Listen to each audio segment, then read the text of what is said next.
Well, the 2028 Republican primary for president may be 2.5 years away, but Republicans are already laying the groundwork, making plans. How can they retain the White House in 2028? We know President Trump is term limited in 2028, and we need to know who is going to lead the party after President Donald Trump. There's been speculation around people like J.D. Vance or Ron DeSantis potentially being the next nominee for the party, but today we are going to be looking at a tier ranking of the Republican, potential Republican nominees in 2028. Now, we just have to start off. I'm going to start off with some of these people who I just don't even think should be in here, if I'm being 100% honest with you. I don't think Josh Hawley should even be in this conversation. I don't think Tom Cotton should be in this conversation. Yeah, I don't. I think we should have a conversation about Nikki Haley and about how horrible of a choice she would be. But I don't even think there's a couple people that they shouldn't even be in this race right here. But we're just going to start off with Brian Kemp. Now, we know Brian Kemp. He is the current governor of Georgia right now.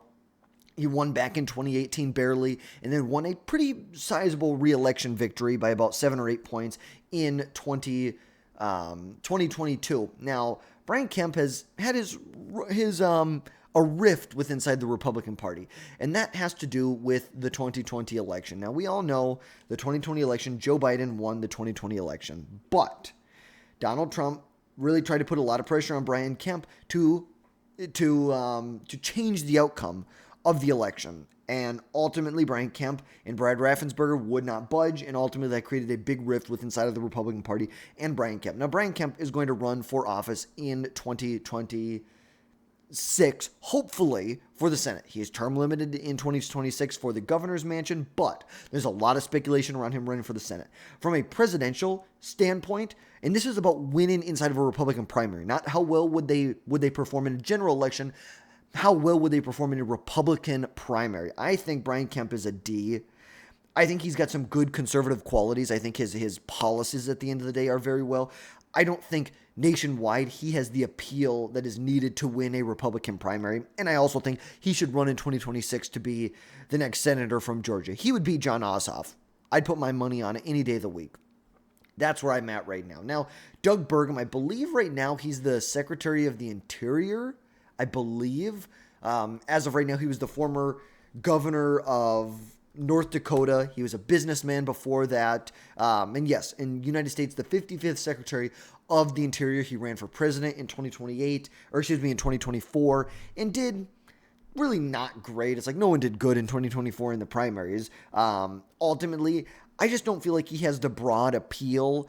I think he's a businessman. I feel like he could be that business-esque figure within the party, but ultimately I just don't see him faring very well with inside of a Republican primary. I'd put him I'm going to do a C. I think he'd do a little better than Brian Kemp, simply because he's in a lot better graces with the MAGA portion of the party than Brian Kemp, but I think he just wouldn't fare very well. Now, Elise Stefanik, she's currently a representative from New York's she represents the 21st Congressional District. She was Donald Trump's nominee to be the UN ambassador, which was then withdrawn because of such a slim majority in the House of Representatives, caused the Republicans to get very, very nervous when it came to losing control and being able to still pass legislation the next 2 years. So she was ultimately pulled out. I think in a general election, I think she would do all right. She's not really my favorite type of candidate. I think, she was a little anti-Trump to begin with. And not that just because someone's anti-Trump at one point doesn't mean that it's an automatic no. But ultimately, I think it sounds like she's going to try and run for governor of New York in 2026. We know Hochul only won her election by like 6 points back in 22. Yeah, she only won by 6 points, and Harris only won the state by 12? Yeah, 12.5 points Harris won the state by. Very competitive. We saw what happened back in the governor's race with Lee Zeldin in 22. Hochul only won by 6 points. Now, granted, look at this.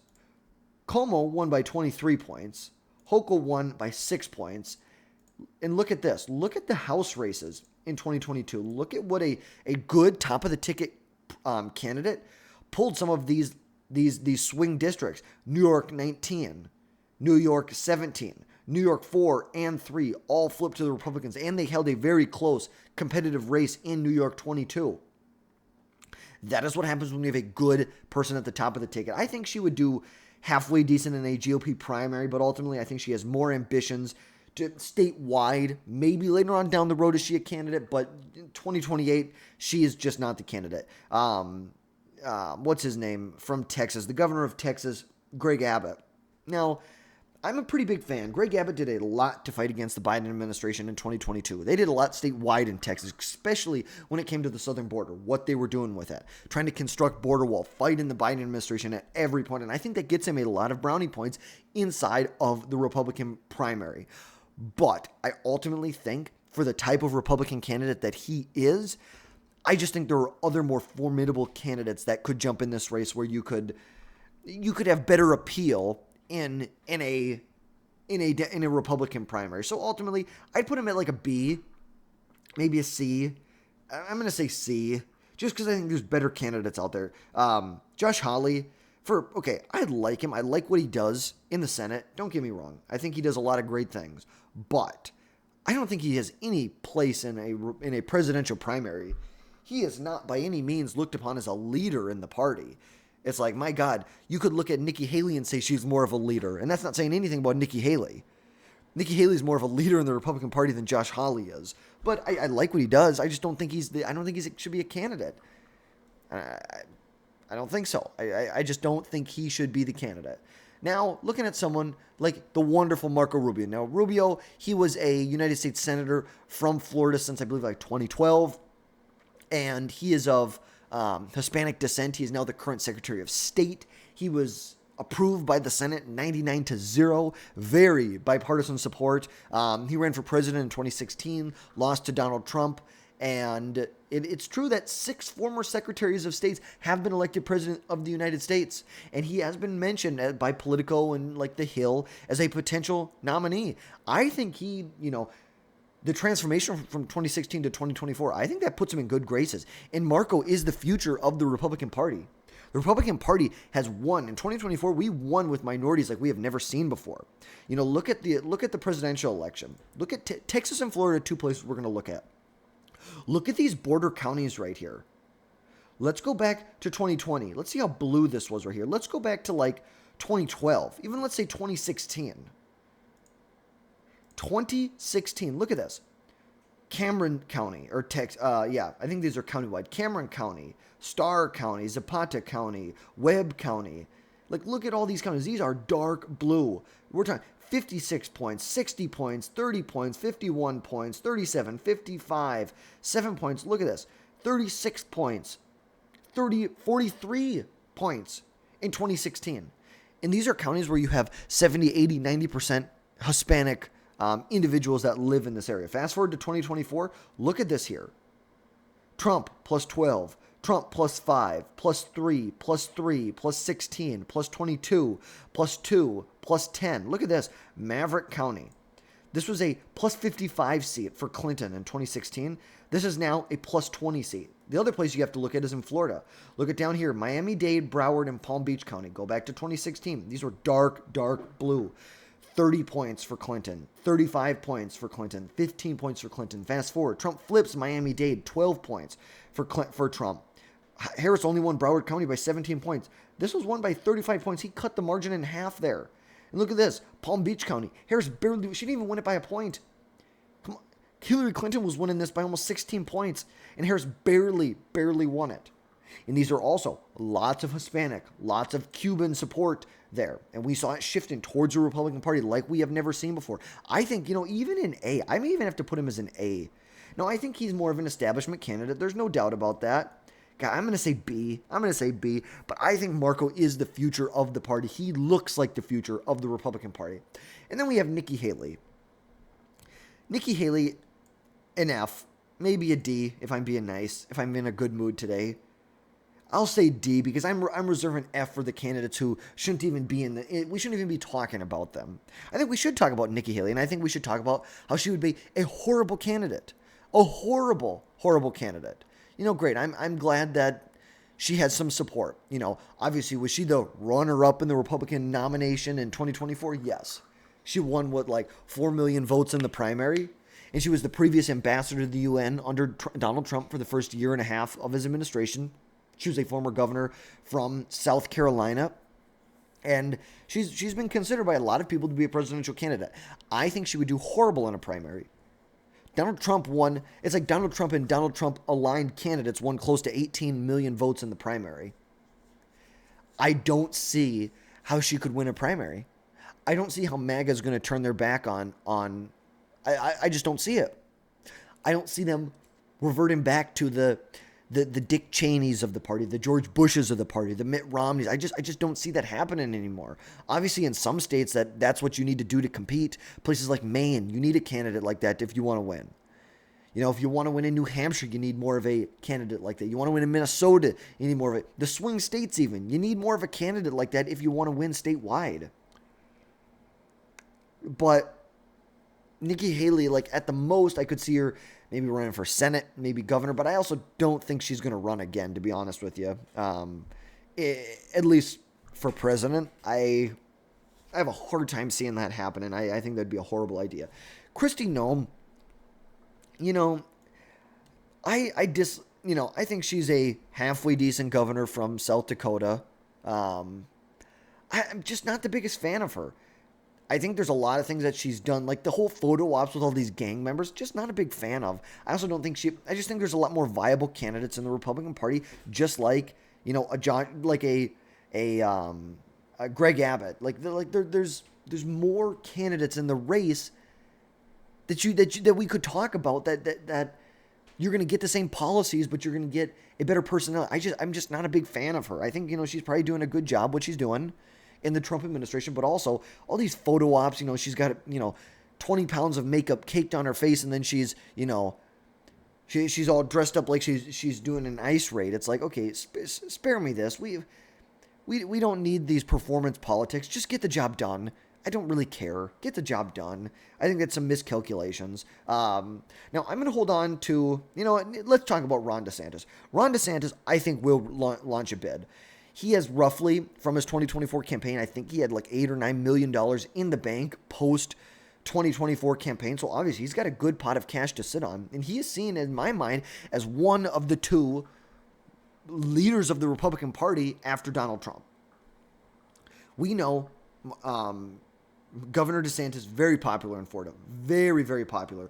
Look what he did in Florida. This is a state that voted for him by not even half a percentage point. We're talking, what, 30,000 votes, I think? Yeah, 30,000 votes separated Ron DeSantis and Andrew Gillum in 2018. He governed so well under his conservative principles that fast forward to 2022, he went from winning by 30,000 votes to 500,000 votes. From half a percentage points to 1.5 million votes to 20 percentage points. He showed how Republicans take a purple state, they govern the right way, and they turn it into a Republican stronghold. He showed how we do it. He is a true, what you look at as a leader in the Republican Party. I think Ron DeSantis, I'm not going to say it, I think an A. Simply because I think there may be some charisma issues. I think he would be a very good policy candidate. I think the policy side, he would do great. But you need a very charismatic candidate. You need someone who's going to go out there and throw sucker punches. And I just think that he maybe doesn't have all of that charisma, all of that that extroversion that you need to be a nominee, just to kind of be all over the place like Donald Trump is. But I also think that if he were put in that position and he were to win a primary, I think he would do very, very well in a general election. But I have to put him at the A category right now. Now, Sarah Huckabee Sanders, I'm a fan of her. I like her. I thought she was a very good press secretary. I think she's very well spoken. She's a good communicator. She's the current governor of Arkansas, I believe, right now. Yeah, she won by 27 points there. It's like that's no surprise, obviously. Trump won the state by 30 points. No one's in the slightest surprised by that. And I think she's a very charismatic young woman in the Republican Party. And I also think she is part of the future of the Republican Party. I think, you know, that she, just like Marco Rubio, is what the future of the GOP needs to look like. You know, we want more minorities. We want a more diverse group of people, but that also includes women, educated women, working class women. We need to have a better appeal to especially suburban stay-at-home moms, the highly educated women. We need to have a better appeal to them. Ultimately, we don't need to win them, but I think we do need to have someone who has some more appeal, and I think she could bring that to the table, and I think she would do halfway well in a GOP primary. Now, move on to someone like a Ted Cruz. I think Ted Cruz is a great senator. I think 2016, I think he was kind of a weird senator at the time, but I think he's a very, very good senator. Not saying that he would be my top candidate. I think if we're talking, I think he'd be in my top 5 to be the nominee in 2018 or 2028. I think he would be in my top 5. I think he's done a great job in Texas. He ran a very competitive race in 2018 against Beto O'Rourke. Once again, ran another very competitive race with no funding from the GOP, from the National Senatorial Republican Committee, against Colin Allred, who is a congressman from Texas, and he won by almost 9 points, 8.5 points you're looking at here. He's governed very conservatively. I believe he espouses the type of views that you need, and I think he espouses the views that the GOP that we'd like to hear. But I think, like Ron DeSantis, that charisma, that the outward, like who he is on the camera, I don't think he has as good of an appeal. But also, we're all comparing it to Donald Trump. We're all comparing it to the appeal that Trump has in front of the camera, how good he is on the camera, how good he is one-on-one. So I think when you compare him to Trump, it's like everybody's below Trump on that. Trump's just awesome at it. But ultimately, I think Cruz would do a very, very good job in a primary. He'd be a top 5. I don't think he'd be the nominee if all of these people were in the race. But also, it just depends. Maybe some people don't jump in the race. Maybe not. We'll see what happens. Tim Scott, I like him. He's a senator from South Carolina. He is the chair of the National Republican Senatorial Committee. I think he would do all right. He's like Marco Rubio, he's more of what we're seeing in the Republican Party. I just think his focus is better served in the Senate. I think he can do a lot more for the GOP in the Senate. Whipping votes together, being in leadership, chairing committees, being the chair of the National Republican Senatorial Committee. I think there's a lot more damage that he can do for our country, or damage isn't a good thing, but a lot more that he can do for the party, for the country, in the Senate. For those reasons, I'm going to have to put him at a C. Tom Cotton, don't even think he should be in this conversation here. I think he's a great fiscal conservative. I think I like Tom Cotton, but he should not be in a presidential conversation. He just shouldn't be. It really is as simple as that.